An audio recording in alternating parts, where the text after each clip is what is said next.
The moment my grandson unfolded that glossy real estate brochure across the old pine table and said, almost apologetically, "Grandpa, the land alone could probably bring $500,000 now," I felt something inside my chest go very still. Not anger. Not even sadness at first. Just stillness. The kind that settles in when a man suddenly understands that the thing he spent half his life building has quietly turned into something other people measure with a calculator. Outside the cabin windows, Lake Superior's inland cousin, cold, dark, and stubbornly quiet, was flattening into evening glass. The last of the sun stretched long copper streaks across the water, and somewhere out beyond the reeds a loon called once, low and hollow, like a question that had been hanging in the air for 50 years. No one at the table seemed to notice. My daughter Laura leaned forward, elbows on the table, reading over the brochure with the practical focus she'd inherited from her mother. Her husband Tom adjusted his glasses and nodded slowly at the pictures of new lakefront homes, big wide windows, metal roofs, boat lifts with polished aluminum frames. Across from them my grandson Tyler tapped the page with a fingertip. "Developers have been buying up cabins along this side of the lake," he said. "They tear down the old ones and build modern places. Huge resale value." Someone passed the brochure to my niece Rachel. Someone else asked about property taxes. Numbers began floating around the room the way mosquitoes hover above still water, small, persistent things that keep returning no matter how often you wave them away. I kept my hands folded around a chipped coffee mug that had been in this cabin longer than half the people sitting at that table. The mug still smelled faintly of campfire smoke from 100 early mornings. And I listened. That's something age teaches you if you're lucky. You learn that interrupting people when they're revealing their thinking rarely helps anyone. Better to sit still and let the words finish forming. "Don't get me wrong," Laura said after a moment, glancing around the room as if making sure I wasn't offended. "The place has memories." "Of course it does." A pause followed. Then Tom added gently, "But it's a lot of upkeep." Someone nodded. "Dock needs repairs every spring. Roof probably won't last another 10 years. The plumbing is ancient." I took a slow sip from the mug and felt the coffee had already gone cold. They weren't wrong about any of it. The dock did creak when the wind shifted from the north. The roof shingles curled like old leaves. And the pipes in the bathroom rattled so loudly sometimes that guests thought something inside the walls might be alive. The cabin had grown old the same way I had. Quietly. Piece by piece. Rachel flipped the brochure closed and looked toward the window where the lake was darkening into evening. "It's beautiful land," she said. "That's the thing." Tyler nodded. "That's exactly why developers want it." The word developers floated across the room and settled somewhere near the ceiling beams. Those beams had been cut from trees not 20 yards from this table. I knew that because I'd cut them myself. The lantern hanging above the table flickered once as someone walked past the door, and the light moved across the walls, catching the old fishing rods mounted near the entry. One of them still had a faded red bobber tied to the line. My son Daniel had used that rod when he was 8 years old. The memory appeared in my mind so clearly it felt like someone had opened a door in the past. He had stood on the end of the dock before sunrise, teeth chattering inside a life vest that was 2 sizes too big, staring down at the dark water while mist rose from the lake like breath. "Dad," he had whispered back then, "do fish sleep?" I hadn't answered right away. Instead I had told him to watch the bobber. Fishing teaches patience better than most sermons. Back at the table in the cabin, Tyler slid the brochure toward the center again. "There's a company out of Duluth buying parcels up here," he said. "They combine 2 or 3 lots and build something bigger." "Bigger," Tom repeated thoughtfully. Laura rubbed her hands together as if warming them, though the evening air wasn't cold yet. "It's not about getting rid of memories," she said carefully. "It's just practicality." The word practicality landed softly but firmly. Outside, the wind shifted through the pine trees along the narrow path leading down to the dock. The needles rustled against each other in that dry whispering sound that always reminded me of rain before it actually begins. I had walked that path thousands of times. Barefoot in summer. Boots in October. Snowshoes once during a winter I was stubborn enough to try ice fishing alone. Rachel glanced toward me then, perhaps realizing I hadn't spoken. "You're quiet, Uncle Ray." I smiled. Not the kind of smile people give in photographs. Just a small one that says I'm still here. "I'm listening," I said. Tyler shifted in his chair, clearly trying to be respectful. "Grandpa, nobody's trying to push anything tonight. We just thought, maybe it's worth talking about." The lantern hummed softly. From outside came the faint slap of water against the dock. A slow, rhythmic creak followed as the wood adjusted to the movement of the lake. That sound had been part of the nights here longer than any of us. And suddenly, sitting there with their brochure and their careful voices, I realized something that felt oddly embarrassing. They weren't talking about destroying something sacred. To them, this place simply wasn't sacred. It was property. Land. Maintenance. Taxes. An asset. A man reaches a certain age and learns that the things he carries in his heart aren't automatically visible to the people he loves. Sometimes they look right past them. Laura cleared her throat gently. "Dad, you remember the winter pipes burst, right? We spent almost 2 months repairing that." I nodded. Of course I remembered. The cabin had been so cold that January our breath hung in the air while we worked. But we'd fixed it. That's what you do with things you care about. You fix them. Tom tapped the brochure again. "These new homes are insulated, efficient. Year-round use." The word efficient hung in the air like a neatly folded piece of paper. I glanced around the room. On the wall beside the door hung an old metal lantern I'd found at a farm auction in 1968. The wooden floorboards beneath the table were worn smooth by decades of footsteps. Near the window sat a tackle box full of lures that hadn't been organized since the Reagan administration. Efficient wasn't the word anyone would have used to describe this place. A breeze slipped through the open window and brought the smell of the lake inside. Cold water. Pine sap. Damp wood. The same smell that had greeted me the first morning I woke here 50 years earlier. Tyler folded the brochure again, this time more slowly. "Grandpa," he said quietly, "did you ever think about selling it?" I set the mug down and looked toward the darkening lake through the window. The last ribbon of sunlight was fading now, leaving the water deep blue and almost perfectly still. For a long moment I didn't answer. Not because I was angry. Because I was remembering. Then I leaned back in my chair and rested my hands on the table.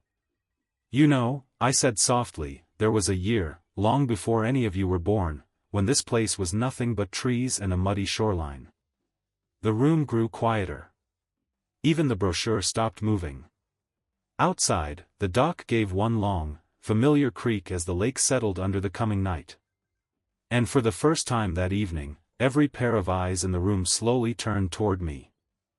I watched their faces in the lantern light for a moment before I continued, not because I was trying to hold their attention, but because memories sometimes arrive like old trains, slow and heavy, and you have to let them pull fully into the station before you step aboard. "It was 1963, I said.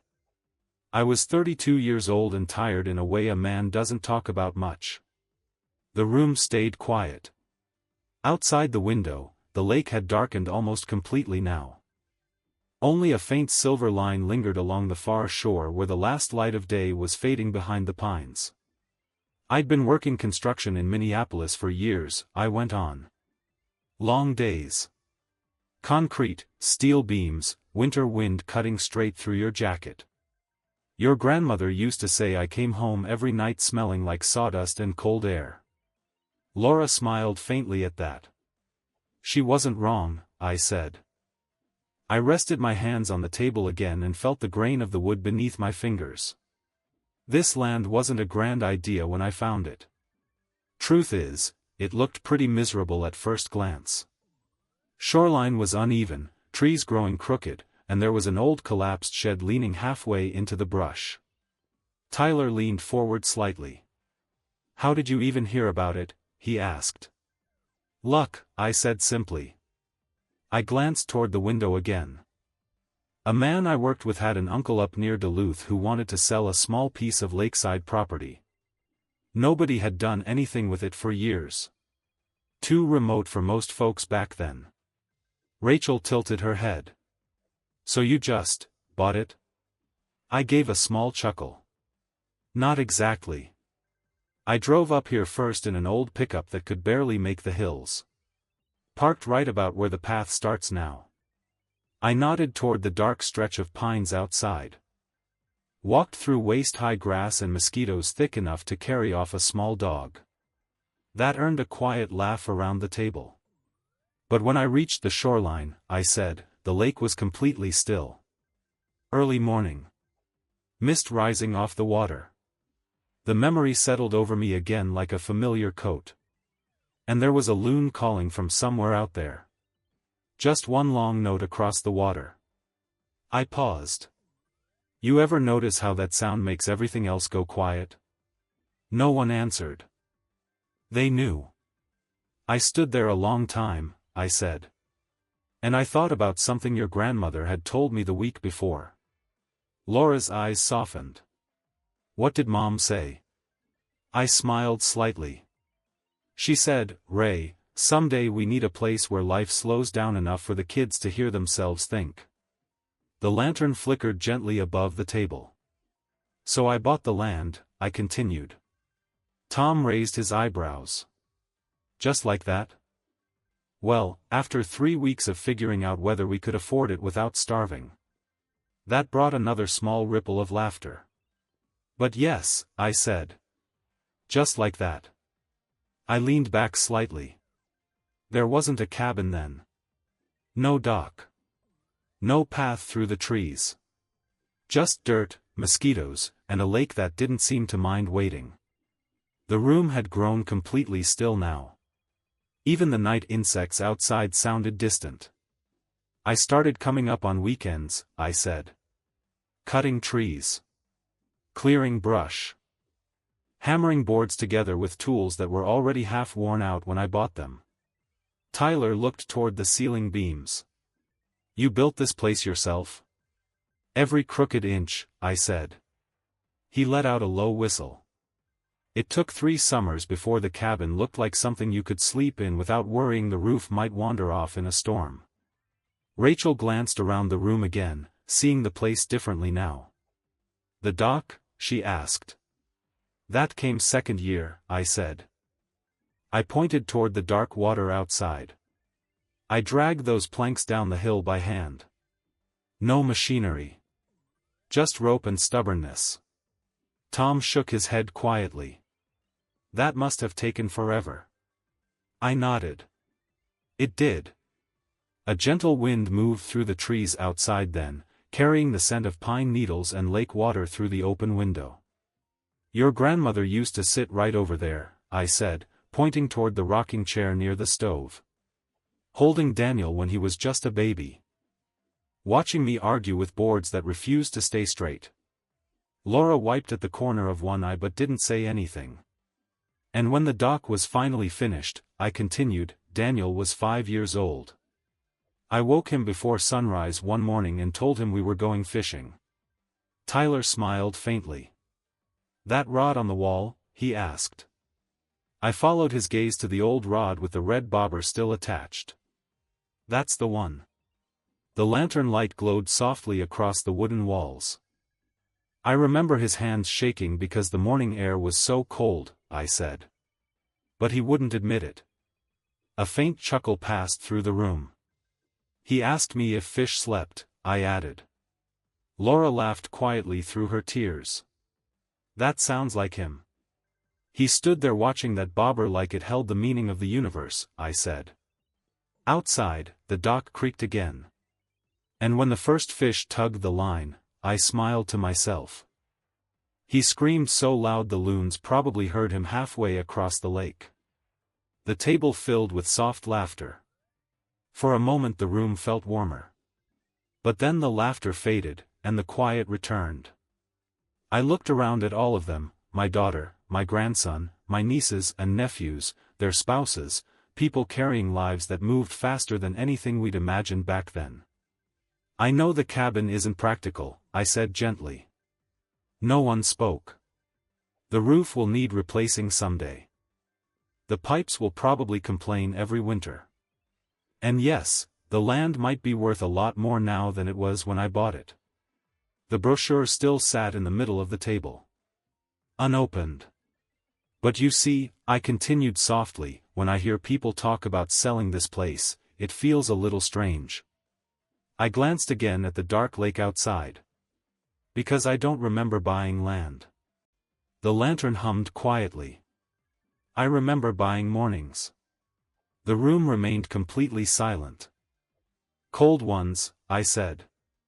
Where the mist hangs over the water and your kids whisper because the world still feels asleep. I let my eyes move slowly around the room. I remember teaching Laura to skip stones off that dock. She lowered her gaze. I remember your grandmother reading books by this lantern during thunderstorms. The wind stirred softly through the trees. And I remember 100 nights exactly like this one, I said, when the lake went still and the only sound was the dock shifting in the water. No one moved. I suppose land can have a price, I said quietly. I reached over and folded the real estate brochure closed. But mornings don't. I set the brochure gently back on the table. For a long time nobody spoke. Outside, another loon called across the dark water. Slow. Lonely. Ancient. Eventually Tyler pushed his chair back and stood. Without a word he walked to the window and looked out toward the dock. Laura followed a moment later. Then Tom. One by one they drifted toward the lake as if something out there had quietly asked them to step closer. I stayed at the table.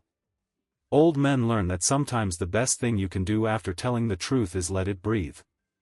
Through the open window I could hear them walking down the narrow pine path toward the shoreline. The dock creaked again when someone stepped onto it. Water moved gently beneath the boards.